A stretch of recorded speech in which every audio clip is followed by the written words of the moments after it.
Bueno, arratsaldeon, buenas tardes. Eta ongi etorriak.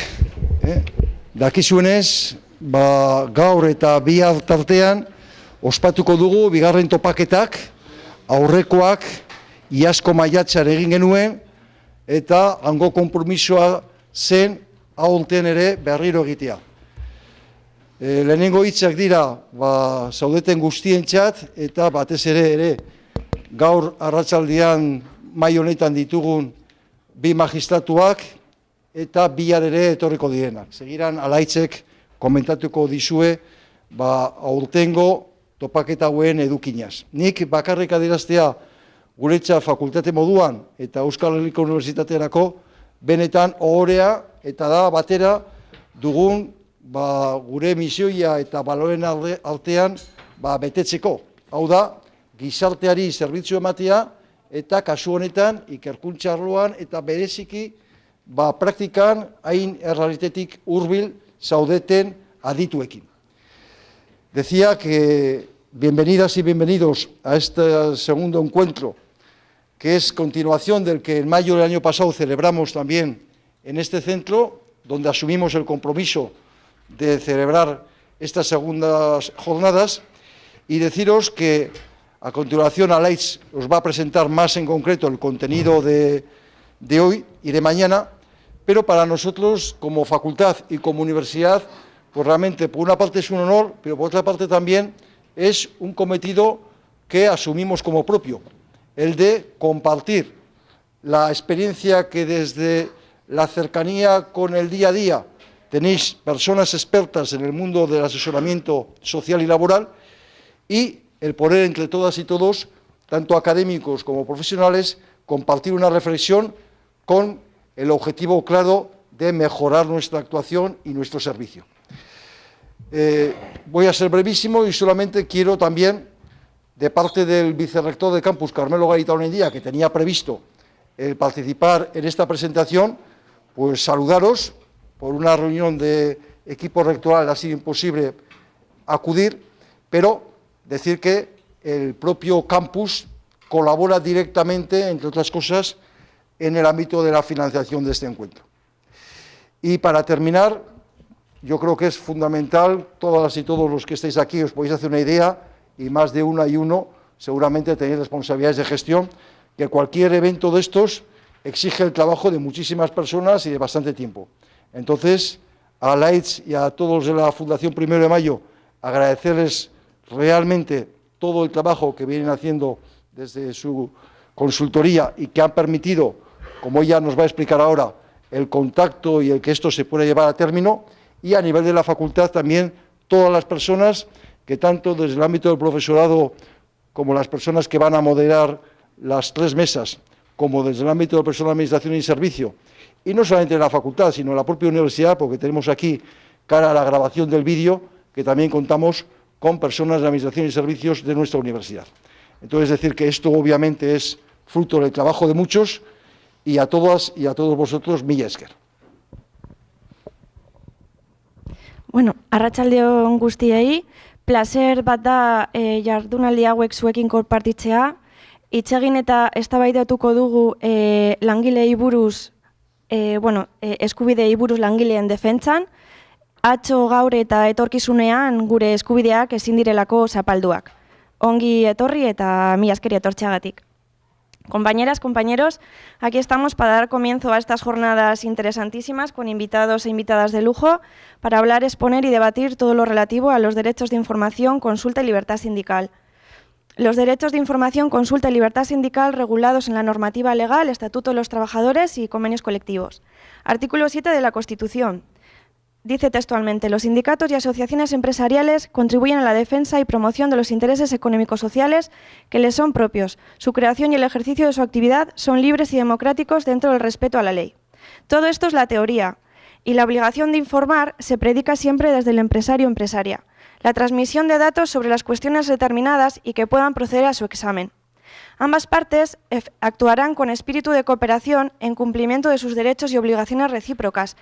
Y con esta parte, las empresas con total impunidad hacen oídos sordos y aunque legalmente la buena fe se presuma, las empresas incurren en actos y en mala fe negociadora, actuando y tomando decisiones de manera unilateral, queriendo dejar a la clase trabajadora en un estado de total indefensión. Porque la teoría es una y la práctica es otra.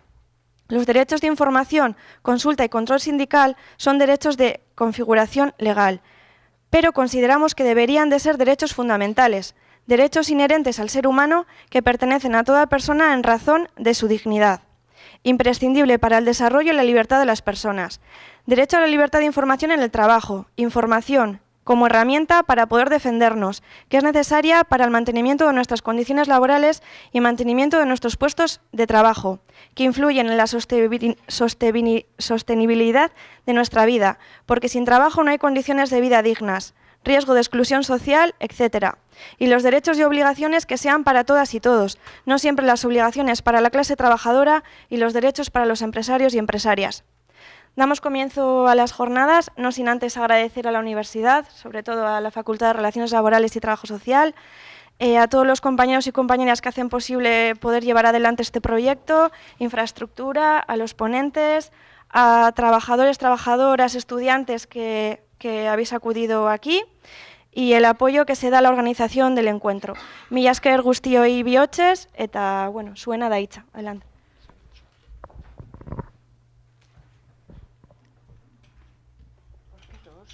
¿Para qué quiero yo dos?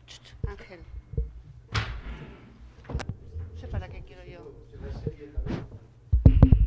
Bueno, pues muchas gracias por el bonito discurso introductorio, que yo creo que es un marco incomparable, ¿no?, para hablar de lo que vamos a hablar aquí, de los derechos de información y consulta y de los de negociación colectiva, tanto en la negociación que podríamos denominar fisiológica como en la patológica, en caso de ERES y ERTES. De lo primero me ocuparé yo y de lo segundo, con quien también es un honor compartir la mesa, es con el compañero Ricardo, que como sabéis todos está en la Audiencia Nacional, es un profesional de reconocido prestigio. Me presento yo mismo, me llamo Carlos Preciado, estoy en el TSJ de Cataluña. Antes de ser magistrado especialista en el orden social, fui abogado laboralista y antes estuve también pues ejerciendo de delegado sindical cuando era ordenanza en la agencia tributaria. Y estuve pues un tiempo en esas funciones, con lo cual de lo que vamos a tratar hoy he tenido la ocasión de observarlo desde las tres perspectivas, de la perspectiva sindical. Desde la perspectiva sindical, ¿se oye bien ahora? ¿Sí? ¿Mejor? Pues os decía que he tenido ocasión de tratar lo que hoy vamos a ver aquí rápidamente desde tres perspectivas, desde la sindical, desde la de abogado y desde la de juez. Y entonces, dentro de mi modesta posibilidad, intentaré pues aportaros todas las cuestiones y toda la información que pueda. Tenéis una ponencia a vuestra disposición, os la he pasado, se la ha pasado Luis y creo que podéis disponer todos de ello. Hay mucha más información de la que podemos dar aquí en estos 30-40 minutos que voy a emplear y bueno, vamos a empezar la charla. Haremos la charla primero yo, porque abarco el punto de vista general de lo que es negociación colectiva, información y consulta. Después Ricardo, porque va a abarcar lo que es la negociación colectiva en los ERES, en los despidos colectivos, que desde la atalaya de la Audiencia Nacional sabéis todos que es un lugar privilegiado y que desde ahí se ha cuajado la primera doctrina sobre negociación buena fe o de una forma más precisa después de la andanada que supuso para los derechos de los trabajadores y trabajadoras la reforma de 2012. Y dicho ello, a ver si me aclaro con el... Tú vas a usar un PowerPoint, tenemos que bajar esto, es que no está bajado. Ah, vale. No lo tienen ahí, de todas maneras. Vale. Entonces, la exposición va a girar en torno a estos tres grandes ejes que tenéis aquí, que están en la ponencia. Es el índice de la ponencia pues resumido. Y primero hablamos de unas cuestiones preliminares, luego hablaremos del marco normativo y doctrinal de los derechos de información, audiencia, consulta, tanto a nivel de la Unión Europea como a nivel internacional, OIT, Carta Social Europea, Consejo de Europa y después a nivel interno. Y después, brevemente, al final hablaremos un poco de los límites de los derechos de información y consulta. Dicho ello, en cuanto a las cuestiones preliminares, Pues bueno, lo primero que hay que destacar respecto de la negociación que podemos denominar fisiológica, que sería la negociación colectiva que se despliega en situaciones de normalidad de la empresa, cuando no hay una crisis, cuando no hay una situación económica, técnica, organizativa o productiva que pueda justificar modificaciones sustanciales o bien medidas de flexibilidad interna como reducciones de jornadas, suspensiones o bien despidos colectivos, pues en esta situación que podríamos denominar de negociación fisiológica nos encontramos en que la información, los derechos de información y consulta están en la más absoluta anomia. Es decir, si nos vamos al Estatuto de los Trabajadores, en los artículos relativos a lo que es los derechos de la negociación colectiva estatutaria, tenemos un primer contraste. Primero, que la negociación colectiva estatutaria en cuanto a derechos de información, consulta y documentación, pues se deja o se fía a la buena fe, artículo 89.1, párrafo 3 del Estatuto de los Trabajadores, mientras que lo que es negociación que suele terminar en acuerdo de empresa, en acuerdo que pone fin a un periodo de consultas, sea de un ERE, sea de un ERTE, pues tiene, en el caso de los ERES, mucho más que en el de los ERTES, un detalle mucho mayor sobre el contenido de la información de la consulta y de la documentación que da soporte al desarrollo de la misma. Es una primera cosa que hay que tener en cuenta. Y esto no es una cuestión nueva. Si echamos mano de la normativa histórica, en los pactos de la Moncloa del 77, en el periodo preconstitucional, había algunas indicaciones, algunas disposiciones tendentes a facilitar la información y la consulta a los representantes de los trabajadores sobre la situación económica de la empresa. Después hubo algunas resoluciones en desarrollo de estos pactos de la Moncloa, unos reales decretos leyes del 77 y del 78, que establecieron unas primeras disposiciones sobre lo que tenían que aportar las empresas en la negociación colectiva. A partir de ahí, ya el texto refundido del 80, pues lo único que hizo es incorporar unos derechos de información y consulta que más o menos han ido pasando de ese primer texto al texto refundido del 95 y ahora al del 2015, con algunas significativas novedades, como fueron la incorporación del derecho comunitario representado por la Directiva 2002/14 de Derechos de Información, Consulta y Participación, que fue traspuesta a nuestro ordenamiento interno por la Ley 38/2007 y que lo que hizo fue, pues muchas veces lo que hace nuestro legislador, ve una directiva y en lugar de desarrollarla, pues le da el copia, luego le da el pega y luego lo pone en el BOE. Y entonces eso lo hizo con esta directiva, la 2002/14, y lo añadió a la propia regulación que ya tenía el Estatuto, lo cual produjo, como luego tendremos ocasión de ver, ciertas discordancias, porque hay supuestos en que, por ejemplo, la consulta viene precedida de un informe, cosa que no ocurre en la directiva comunitaria. ¿Cuándo tendremos que dar este informe? ¿Cuándo lo tendremos que dar? Pues lo que pasó con nuestra técnica o mala técnica legislativa es que ese aluvión pues, ha producido discordancias entre los derechos originariamente regulados en el Estatuto y los después regulados o traspuestos por la Ley 38/2007. A partir de ahí, una segunda cuestión preliminar a tener en cuenta, como ha dicho la compañera en la introducción, los derechos de información y consulta se han degradado a derechos de configuración legal. ¿Y por qué se han degradado? Pues lo podemos observar desde diversos planos. Desde el plano de la Carta de Derechos Fundamentales de la Unión Europea tendremos ocasión de ver que es un derecho fundamental. El artículo 27 de la Carta establece los derechos a información y consulta de los representantes de los trabajadores. La jurisprudencia comunitaria ha degradado ese derecho a principio de forma que no es invocable directamente entre particulares, como luego tendremos ocasión de ver. Y a nivel interno, también lo tendremos ocasión de ver, los tribunales, y en eso tenemos que entonar el mea culpa, hemos sido particularmente restrictivos, literalistas y apegados a la letra de la ley a la hora de analizar estos derechos. Y no siempre de una forma coherente, porque luego veremos que hay un contraste entre los derechos de información y consulta fisiológicos en las situaciones de normalidad de la empresa y en situaciones de despidos colectivos. En situaciones de despidos colectivos, la jurisprudencia iniciada primero por la Audiencia Nacional y ahora ya consolidada por el Tribunal Supremo ha tendido a una concepción, digamos, flexibilizadora y finalista de la información y consulta, nada apegada a la letra de la ley, es decir, oiga, no hace falta que usted aporte todos esos documentos si al final la finalidad de esa documentación, que era la negociación colectiva,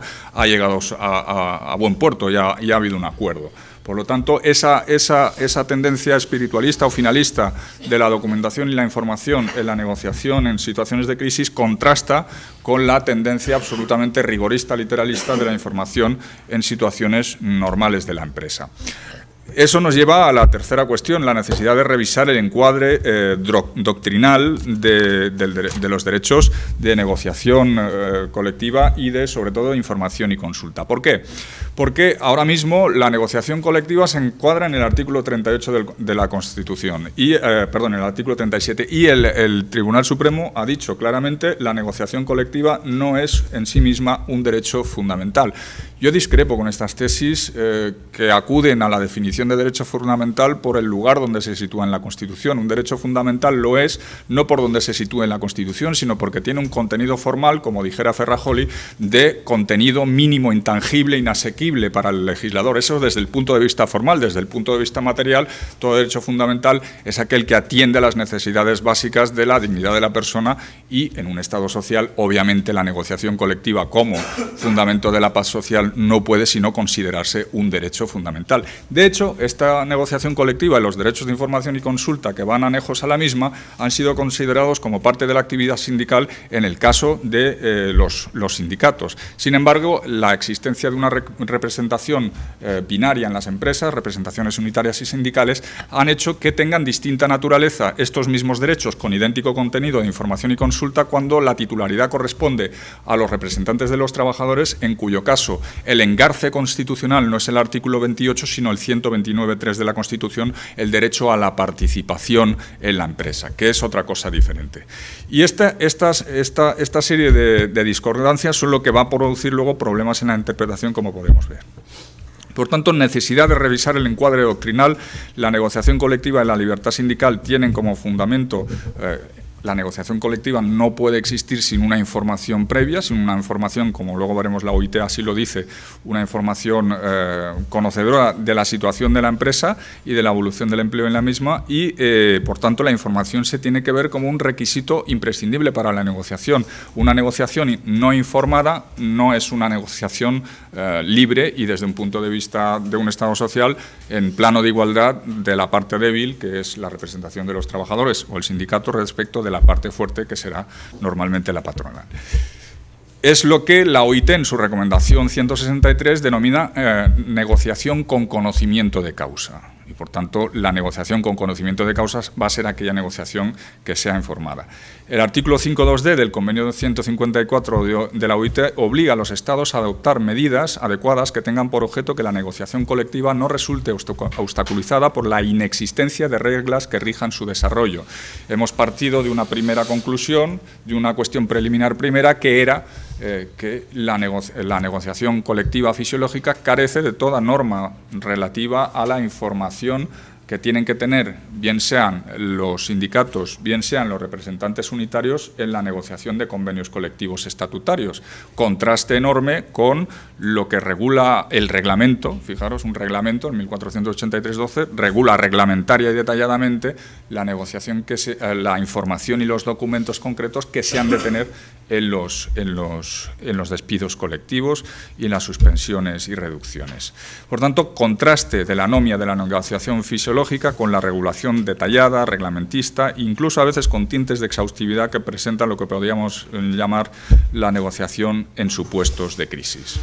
Y partiendo de estas cuestiones preliminares que dibujan un poco el marco de lo que son los derechos de información y consulta y las principales patologías de que los mismos adolecen, vamos ahora a intentar adentrarnos en lo que es el marco normativo y doctrinal de los derechos de información, audiencia y consulta, para lo cual emplearemos, o básicamente es lo que es el núcleo central de la exposición.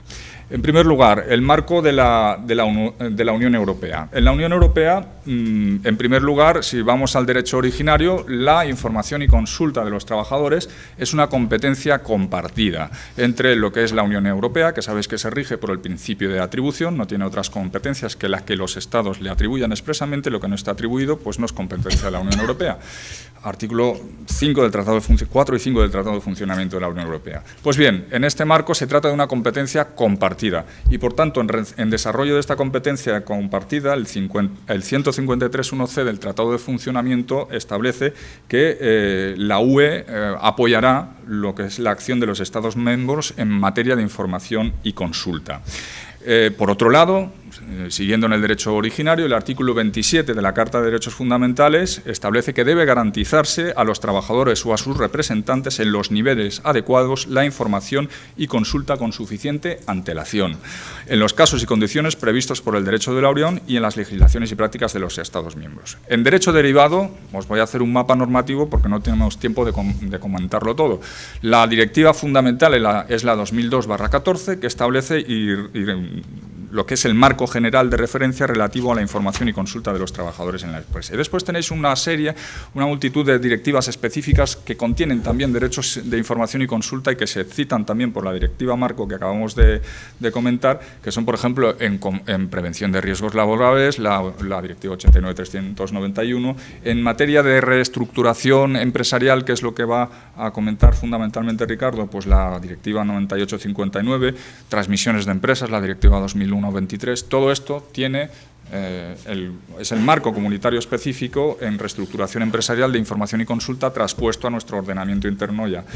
Y luego tenéis también las estructuras empresariales transnacionales, todo lo que es la Directiva 2009/38 de Comité de Empresa o grupos y procedimientos de información y consulta en grupos de dimensión comunitaria, la Directiva 2001/86 de la Sociedad Anónima Europea, etcétera. No me extiendo en todo lo que es la normativa específica europea de información y consulta, lo tenéis, me remito a la ponencia. Sí que voy a comentar algunas cuestiones básicas de la Directiva Marco que considero que son de interés. La primera de las cuales es que la Directiva Marco de Información y Consulta, la 2002/14, si acudimos a su preámbulo, no se basa en lo que podía ser una base, la del artículo 151 del Tratado de Funcionamiento de la Unión Europea, que es la mejora de las condiciones de vida de los trabajadores en la Unión Europea. No es una directiva que tenga esa finalidad, no es esa la finalidad de la directiva, y eso va a ser principal y va a ser clave a la hora de interpretarla. La directiva se basa en la filosofía de la flexibilidad y, por lo tanto, lo que pretende fomentar esa directiva es el intercambio de datos y la consulta a los trabajadores para que estos asuman las situaciones de crisis empresarial, tengan conocimiento de las mismas y de alguna manera participen. Pero en modo alguna pretende o entiende o se sitúa en el marco de la democracia dentro de la empresa, en absoluto. Lo que pretende esta directiva es, incluso lo dice expresamente, evitar también que la información y consulta se convierta, porque así lo concibe el legislador comunitario, en un obstáculo para la formación de empresas. Es decir, el legislador comunitario, a pesar de que tenemos el 27 de la Carta de Derechos Fundamentales de la Unión Europea, hace un enfoque de la información y consulta como límite de la libertad de empresa, más que como derecho fundamental en sí mismo, susceptible de desarrollo. Y eso es importante tenerlo porque eso va a producir muchas consecuencias interpretativas. Entonces, la información es el intercambio de datos, la consulta es un intercambio de opiniones y apertura de un diálogo entre los representantes, la transposición de estos conceptos comunitarios a nuestro derecho lo tenemos en el artículo 64 del Estatuto de los Trabajadores. ¿Y cuál es la diferencia? Pues básicamente ninguna, porque ya hemos dicho que el legislador copió y pegó, excepto que en nuestro derecho interno la consulta incluye, en su caso, la emisión de un informe por parte del comité de empresa. Y este informe se regula en el artículo 64.5 y viene establecido para las reestructuraciones de plantilla, reducciones de jornada, traslado total o parcial de instalaciones, procesos de fusión-absorción, planes de formación, etc. Subrayo, este derecho de consulta con informe anejo no viene del 64.5 del Estatuto de los Trabajadores, no viene condicionado a la existencia de un umbral de afectación, como sí ocurre en el caso de los despidos colectivos. En los despidos colectivos hay el Real Decreto 1483/12 hace referencia a este informe en el caso del despido colectivo. Hay que emitir un informe por parte de los representantes de los trabajadores, pero cuidado, esta norma transpone una directiva, la 2002/14, que no hace referencia a ningún umbral de afectación, simplemente le da una libertad a los estados para que elijan, para no perjudicar a las pymes, su ámbito de aplicación entre empresas con centros de trabajo con menos de 20 o empresas con al menos 50, al menos 20 o al menos 50, centros al menos 20, empresas al menos 50. Y entonces, ¿qué quiere decir ello? Que en principio, y conforme a la directiva y su norma de transposición interna, este informe se podría exigir o se podría reclamar por parte de la representación unitaria en aquellos casos en que no exista una afectación colectiva conforme al artículo 41 o al artículo 51 del Estatuto. Por tanto, los plurales o incluso los individuales por debajo de. ¿Por qué? Porque no hay ningún umbral previsto. No lo hay. Por tanto, es una cuestión a tener en cuenta. Después, otra cuestión importante es el nivel de la obligación de efectuar la consulta en el nivel pertinente de dirección y representación, que es un mandato que impone la directiva y que, traducido a nuestro ordenamiento interno, multiplica los problemas de interpretación. Primero, por la falta de regulación de los grupos de empresa, me refiero a los grupos de empresa mercantiles, a nivel de información y consulta. Paradójicamente, tenemos un artículo 87 tras la Ley 312 que permite la negociación colectiva estatutaria a nivel de grupo de empresa. Y digo paradójicamente porque a ese nivel no se permite, a nivel de grupo mercantil, no se permite la información y consulta. Es decir, el nivel está o en el centro o en la empresa. Sin embargo, veamos aquí una primera paradoja, la negociación puede darse en el grupo mercantil. Y la propia directiva de despidos colectivos habla de las cuentas consolidadas, que sabéis todos que corresponden a los grupos mercantiles. Segundo problema, la referencia a los centros de trabajo de la información, del deber de información por la empresa, en el caso del artículo 64, y la fijación del ámbito no en el centro sino en la empresa para originar derechos de información y consulta en otros supuestos, como las modificaciones sustanciales de condiciones de trabajo. Una segunda disfunción o problema de adecuación. Y un tercero que es obvio y creo que todos conocéis, es decir, la evidente inadecuación a la realidad social de la Ley Orgánica de Libertad Sindical, con unos límites y umbrales para generar el derecho a delegados sindicales, a secciones sindicales con crédito horario, etcétera, que viene referida a empresas o centros de 250 trabajadores, ¿verdad? Las estadísticas nos dicen que eso es prácticamente una rara avis, ¿no?, en la administración pública y en algunas grandes empresas, pero poquísimos. Por tanto, la implantación sindical, en este sentido, desde el punto de vista de la libertad sindical, está falta de una regulación que la adecúe a la realidad social actual. Bien, en cuanto al contenido de la información y consulta, el contenido de la información y consulta, el Tribunal Supremo en nuestro derecho interno se ha decantado por un numerus clausus absolutamente cerrado, y luego lo veremos con más detenimiento. Vamos ahora a hablar del marco doctrinal, es decir, de qué ha dicho el Tribunal de Justicia de la Unión Europea sobre la información y consulta. Y nos centraremos en tres cuestiones: la libertad de empresa y los derechos de información y consulta, y la degradación del derecho fundamental a la información y consulta como primera cuestión. Una segunda cuestión, el marco comunitario de la información y consulta como derecho mínimo, mejorable por el derecho nacional y por la negociación colectiva. Y una tercera cuestión atinente al ámbito de aplicación de los derechos de información y consulta en el marco de la Directiva 2002/14, que pasa por la triada empresa, centros de trabajo y grupos de empresa, que son pues, los básicamente problemáticos.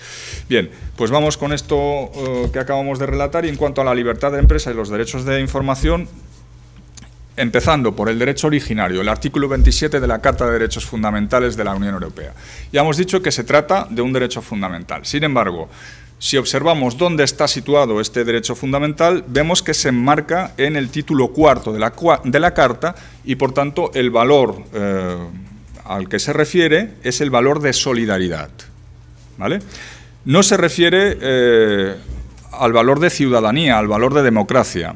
Y ese encuadro hubiera sido más lógico si hubiéramos partido de los derechos de información y consulta como el derecho de democracia en la empresa, que es algo que propone el catedrático Monereo y que creo que es una cosa en la que tenemos que estar todos de acuerdo. Es decir, si hablamos de derechos de información y consulta desde el valor de la democracia en la empresa, donde tendría que estar es en el título de la ciudadanía, no en el título de la solidaridad. En segundo lugar, en esta pugna o en la pugna que se traduce en el derecho comunitario entre la libertad de empresa y entre los derechos de información y consulta, el claro perdedor ha sido tradicionalmente los derechos de información y consulta.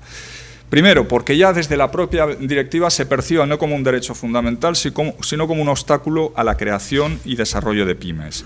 Y segundo, porque los derechos de libertad de empresa tradicionalmente ya han sido un derecho fundamental antes de que la Unión Europea tuviera Carta de Derechos Fundamentales. La sumisión de los derechos sociales a los derechos económicos no es nada nuevo. Tenemos las sentencias Viking, tenemos las sentencias de Laval de diciembre ambas de 2007. No vamos a descubrir nada nuevo diciendo que la información y consulta, por tanto, ha sido sometida o degradada a un segundo plano. ¿Y cómo ha ocurrido esto? Bueno, pues lo veremos fundamentalmente que la devaluación del derecho de información y consulta se produjo fundamentalmente en una sentencia de 15 de enero de 2014, la sentencia AMS, el caso de la Asociación de Mediación Social, en que el Tribunal de Justicia de la Unión Europea relegó la condición, la naturaleza del derecho de información y consulta a mero principio. Aquí, desde el punto de vista fundamentalista, hay un problema básico en la Carta de Derechos Fundamentales de la Unión Europea, es que no son derechos fundamentales como tal, primero porque se enfocan a un ámbito competencial concreto, sentencias Franson, sentencia Meloni, etcétera, etcétera, pero en lo que aquí nos ocupa porque la propia Carta de Derechos Fundamentales de la Unión Europea, en su artículo 52.5, distingue nítidamente entre los derechos fundamentales y los principios. Los derechos fundamentales de los que contiene son directamente invocables por los ciudadanos ante los Estados miembros, mientras que los principios no. Los principios en la Carta de Derechos Fundamentales, si queréis una comparación, son como nuestros principios rectores de la vida social y económica y, por lo tanto, serán invocables de conformidad con lo que diga el derecho que los desarrolle. Pero esta es una primera escala en la degradación de este derecho fundamental a la información y consulta. La segunda escala es, oiga, además no será invocable entre particulares. Precisamente en este caso, en el caso que estamos comentando, en el ASM, el Tribunal de Justicia dijo, no, la normativa interna incumple el derecho de información y consulta y, por tanto, esa norma interna es contraria al derecho comunitario. ¿Qué ocurre ahí? ¿Puede invocarse entre particulares? El Tribunal de Justicia dijo que no. Impidió la eficacia horizontal de este derecho y, por lo tanto, de alguna manera nos mandó a freír gárgaras diciéndonos, no, váyanse ustedes a reclamar al Estado por no haber traspuesto bien la directiva.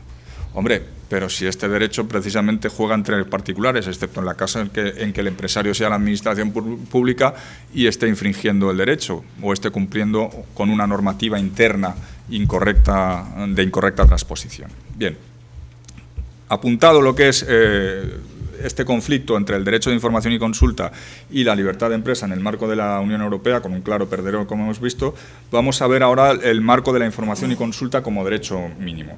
En el caso de la sentencia 18 de enero de 2007, el caso de la Confederación General del Trabajo francesa, el Tribunal de Justicia encuadró, de acuerdo con el propio redactado de la directiva, esta directiva como una directiva de mínimos, por tanto mejorable por parte de los Estados miembros, es decir, los Estados miembros, como el nuestro en general, en cuanto a ámbitos, pueden mejorar la directiva. La directiva dice que se aplicará a elección del Estado miembro a centros con al menos 20 o empresas con al menos 50. En nuestro Estado, en el Reino de España, lo que se puede aplicar es en centros con más de 10 y menos de 20, en caso de delegados de personal, o con más de 6 hasta 10, en caso también de delegados de personal, si hay una decisión mayoritaria de los representantes de los trabajadores en la empresa.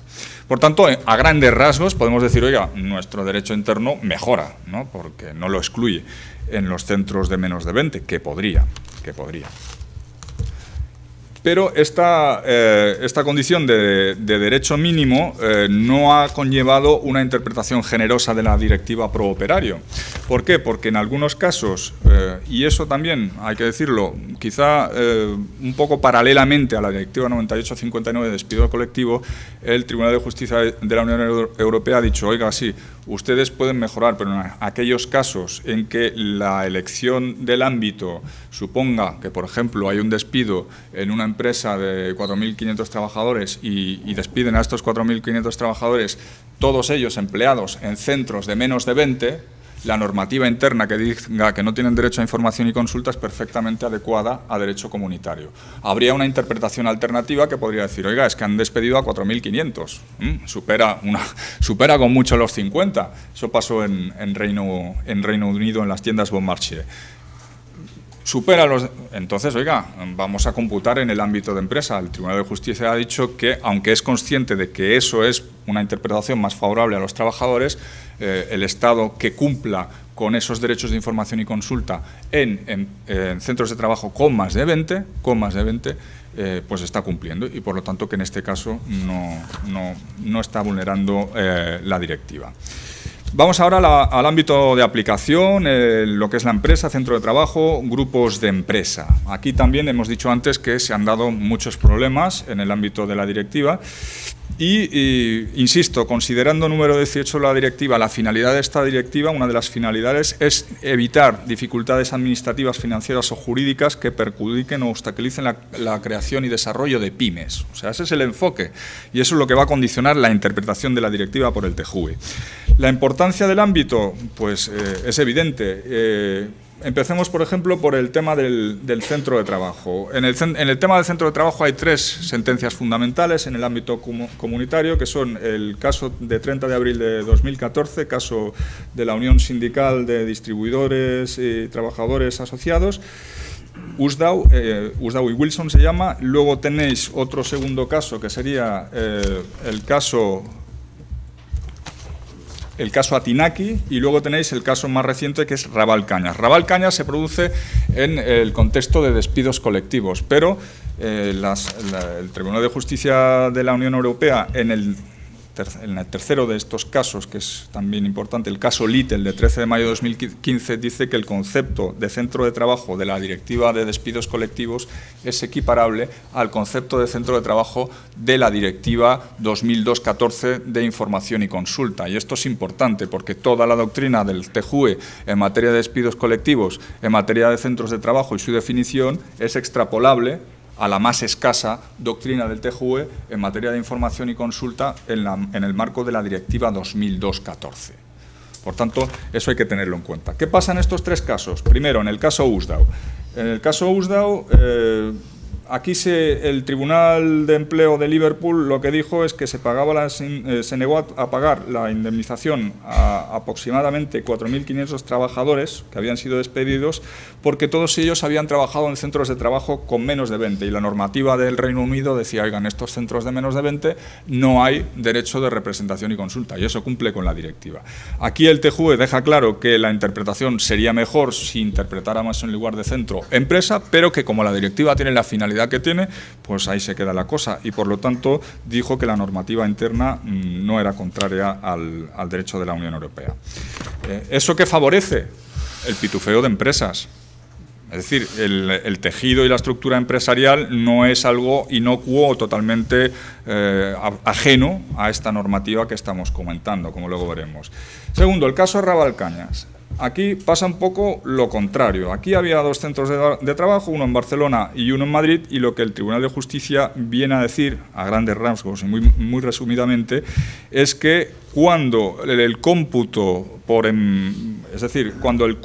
cuando la única unidad de referencia sea la empresa y no el centro de trabajo, cuando ese sea el criterio del derecho interno y ese criterio suponga que en el centro de trabajo no va a haber consulta, a pesar de que podría haberla habido si fuera de acuerdo con el criterio de centro, es decir, de 20 trabajadores, en ese caso se está vulnerando la normativa comunitaria, en este caso la Directiva 98/59. Claro, aquí surge una de las primeras cuestiones que os planteo en la ponencia, es decir, ¿se puede extrapolar la doctrina Raval Cañas a la doctrina de los centros de trabajo y de las empresas en el caso de la Directiva 2002/14 de Información y Consulta? Porque aquí nos está hablando de 2 marcos a escoger por los estados, igual que hace en la Directiva 98/59, y esos 2 marcos son centros de trabajo con menos de 20 o empresas con al menos 50, centros de trabajo con al menos 20 o empresas con al menos con más de 50. Entonces yo os planteo, por ejemplo, ¿qué pasaría en el caso en que una empresa con un centro, que tenga, por ejemplo, en nuestro ordenamiento interno, ahora mismo una empresa de 100 trabajadores con 20 centros de trabajo de 5 trabajadores no tiene derecho de información y consulta. En cambio, una empresa de 6 trabajadores en un centro de trabajo sí tiene derecho de información y consulta. Este es el contraste que se produce entre el ordenamiento interno y lo que ocurre con la directiva. Por tanto, habrá supuestos en que, igual que en Ravalcañas, el hecho de que nosotros hayamos escogido la empresa como marco de referencia va a suponer que habrá centros de trabajo que van a carecer de ese derecho de información y consulta. Pues puede haberlos, puede haberlos. Y eso es lo que nos tendríamos que plantear desde el punto de vista de la discordancia entre lo que es el derecho comunitario y lo que es la transposición del derecho interno.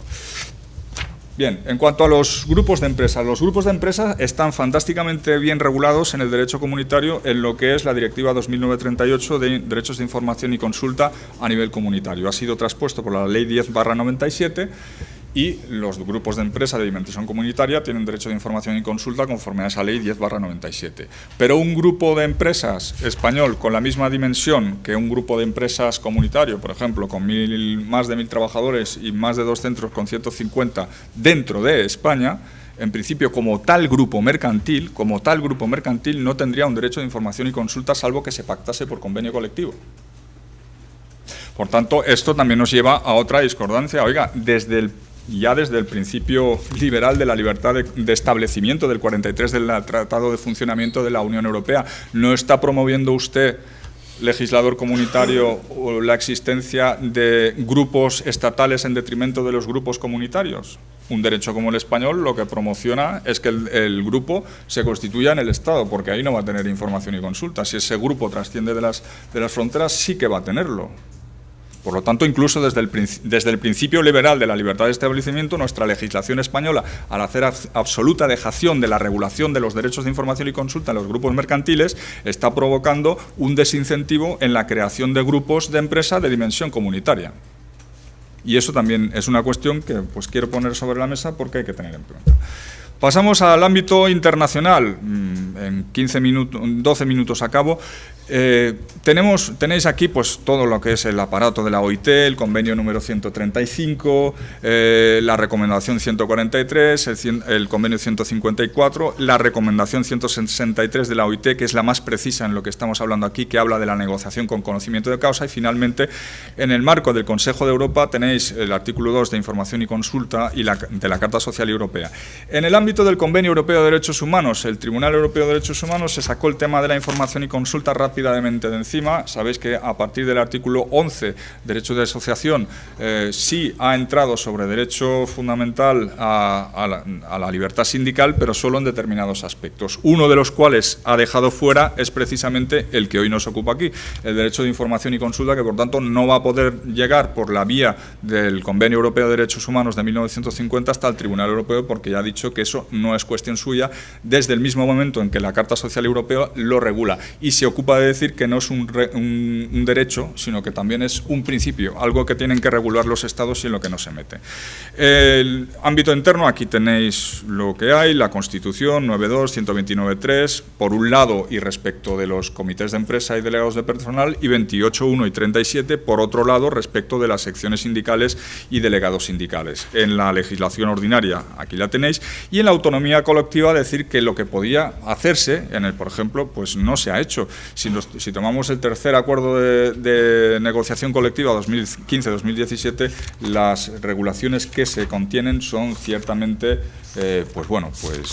un poco un desideratum de lo que se puede hacer, una distinción entre el ámbito de empresa como novedad en las empresas en red y en las empresas de dimensión comunitaria en cuanto a los derechos de información y consulta, pero podríamos decir que son deseos de que se cumpla la ley, ¿no? Por ejemplo, empresas de dimensión información comunitaria, información económica y laboral en las SAES europeas, conforme a los mecanismos de información consulta de la Ley 31/2006 sobre implicación de los trabajadores en las sociedades y cooperativas europeas. Lo que hace es que los negociadores van a desarrollar procedimientos para la negociación. No mejora el contenido de la negociación, no establece nuevos marcos para la negociación en grupos de empresa, el acuerdo estatal de negociación colectiva. Habla, eso sí, por primera vez de las empresas en red, pero se limita a remitirse a lo que son el 42 del Estatuto o el 24 de la Ley de Prevención de Riesgos Laborales. Por tanto, habla de que la obligación de negociar será protocolizar, procedimentalizar estos derechos de información, pero no amplía ámbitos, por ejemplo, a grupos de empresa mercantiles, ni amplía contenidos de la información y consulta, como podría hacer perfectamente la negociación colectiva, y así lo dispone el artículo 64. Dentro de la interpretación del Tribunal Supremo, ¿cuál es el marco doctrinal? Pues bueno, estos son las grandes guías. En primer lugar, el convenio colectivo como instrumento de mejora de los derechos de información, la negociación colectiva, derechos de información y consulta, cuestiones relativas al contenido del derecho, criterio restrictivo de números causos y cuestiones de titularidad son lo que trataremos telegráficamente porque ya no nos da mucho tiempo. En cuanto a la negociación, en cuanto al convenio como instrumento de mejora, ya hemos visto que lo que se podía hacer por vía de la negociación colectiva, el tercer acuerdo estatal de negociación colectiva 2015-2017 no nos dice mucho, pero el Tribunal Supremo sí que ha dicho que el convenio puede siempre mejorar, aunque nunca empeorar o disponer, porque son derechos mínimos, tienen la naturaleza de mínimos de derecho necesario relativos, mejorables in meius, pero no in peius. En segundo lugar, en cuanto a la negociación colectiva, los derechos de información y consulta. En la negociación colectiva ordinaria son poquísimas. Aquí os traigo una sentencia de 11 de diciembre de 2015 del Tribunal Supremo sobre la Corporación Radio Televisión Española, que llevó primero a la Audiencia Nacional y confirmó después el Tribunal Supremo, desestimando un conflicto colectivo en el que se pedía que se declarara que durante el proceso negociador se lesionó el derecho de información y consulta y que después se declaró que no se había negociado por ello mismo con buena fe y finalmente que se declarara que los representantes tenían el derecho a recibir la misma información que el Consejo de Administración. Se despacharon las dos primeras pretensiones por falta de acción porque la Audiencia Nacional primero y después el Tribunal Supremo vino a decir, oiga, mire, si a usted le han vulnerado el derecho de información, demande por ilegalidad del convenio colectivo, por haberse negociado con mala fe, o bien demande por daños y perjuicios por lo que ello le haya ocasionado. Pero la pretensión de que se declare la vulneración del derecho a la información y consulta y por tanto a la libertad sindical en sede de negociación por falta de información, aunque ello esté probado, es una acción que no tiene por objeto una pretensión actual y es meramente propagandística. Hombre, ahí podríamos entrar a discutir si el derecho de información y consulta como derecho con sustantividad propia puede y admite una acción declarativa anudada y acumulada a una indemnización de daños y perjuicios o no, porque la indemnización es siempre disponible. Depende de cómo concibamos este derecho. Yo creo que sí había quizá ámbito, un poco de margen para hablar ahí de un derecho, una vulneración del derecho a la información en la negociación colectiva, con independencia de que se impugne o no se impugne el convenio colectivo. ¿Por qué? Porque el derecho de información y consulta, si lo consideramos desde la perspectiva ius fundamental, tiene sustantividad propia y, por lo tanto, su vulneración no tiene que ir anudada en cuanto a su denuncia a la impugnación del convenio colectivo. Primer punto. Y segundo punto, la pérdida de... esta sentencia habla de que se trata de una acción meramente propagandística, ¿no? Es decir, solo se quiere que se declare aquí lo que es la vulneración de este derecho sin ningún efecto práctico. Oiga, la imagen de un sindicato que no recibe información durante la negociación se puede ver perjudicada. Por tanto, bueno, discutible, pero que sepáis que es de las poquísimas sentencias que están ahí del Tribunal Supremo. En cuanto a las cuestiones relativas al contenido del derecho, deciros que la interpretación ha sido hiperrestrictiva, salvo alguna sentencia suelta por ahí que obiter dicta, como la de 19 de febrero de 2009, se refiere a que el sindicato no ha demostrado que la información que pedía, que no era la legalmente tasada, la precisaba para realizar, para ejercitar la actividad sindical, ¿no? Ese sería el contexto en que tendríamos que los tribunales que observar el tema de la negociación, es decir, el tema de la información y consulta. Es decir, oiga, ¿para qué me pide, como se han pedido muchas veces, un listado pues de los trabajadores que se han contratado, el tipo de contrato de trabajo y tal? La jurisprudencia que se ha ido al 64 y ha dicho, esto no sale aquí. Como no sale aquí, pues no se lo doy. Bueno, oiga, pero es que la directiva me está hablando de un marco, de un nivel y de un contenido adecuado. ¿Y cómo casamos ese numerus clausus, ese legalismo formalista en la interpretación de los derechos informativos con ese mandato de la directiva? ¿Es que acaso no habrá veces en que sea necesario para la actividad sindical algunas cuestiones que no están establecidas literalmente, pero que se pueden desprender de los términos genéricos de, por ejemplo, la evolución del empleo en la empresa? Pues se ha denegado por el Tribunal Supremo, por ejemplo, me parece que era en BBVA, la petición de las nuevas contrataciones, tipos de contrato y oficinas donde se producían, porque no estaba en el artículo 64. Oiga, pues entonces, ¿qué libertad sindical se está ejercitando aquí? Quiero volver a hacer mención de este enorme contraste entre lo que es el rigorismo formalista a la hora de interpretar los derechos de información y consulta y los derechos incluso de libertad sindical y la manga ancha con el principio de libertad de empresa. Es decir, el derecho de información y consulta se concibe como límite al derecho de libertad de empresa y, por tanto, todo aquello que no esté legalmente establecido no se da. En cambio, no se concibe como parte de la acción sindical que justificaría que toda negativa de la empresa a dar una información cabalmente necesaria para el ejercicio de la actividad sindical fuera justificada, si tuviéramos el concepto de parte de actividad sindical fundamental, que son los derechos de información y consulta. Bien, con esto ya voy terminando, me remito a la ponencia, son 90 páginas que tenéis ahí a vuestra disposición, y termino con un nuevo ámbito, que es un ámbito que está dando mucho de sí, tanto a nivel de la Audiencia Nacional, la Sala Contencioso, como a nivel de la Agencia Estatal de Protección de Datos, que es precisamente uno de los tres límites. Y los límites de los derechos de información y consulta son honor, intimidad y protección de datos. Este último es el que está ahora mismo en el caldo del conflicto.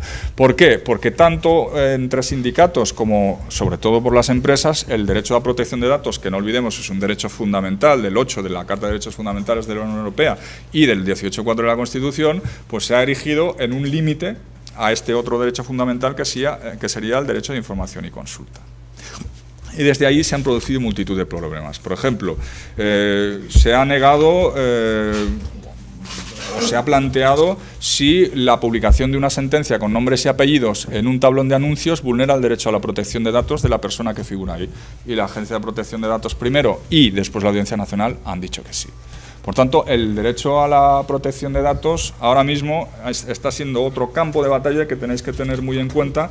Aquí os pongo varias de las resoluciones de cesión de datos a comités de empresa, de cesión de datos a secciones sindicales, y el criterio general es que lo que ha dicho la Agencia de Protección de Datos es que no permite la cesión masiva de datos, permite la cesión de determinados datos concretos y para una necesidad justificada, pero no la cesión masiva de datos, excepto en los casos en que la ley expresamente lo prohíbe, lo permite, como en los casos de los censos electorales que deben exponerse en los periodos electorales para órganos unitarios de la empresa. Y con esto ya concluyo en 45 minutos. Espero que os haya servido de algo mi exposición. Quedo a vuestra disposición después de la intervención del compañero Ricardo para cuanto preciséis, y me remito a la ponencia en todo lo que no he podido decir, que no ha sido poco. Gracias. Bueno, muchas gracias.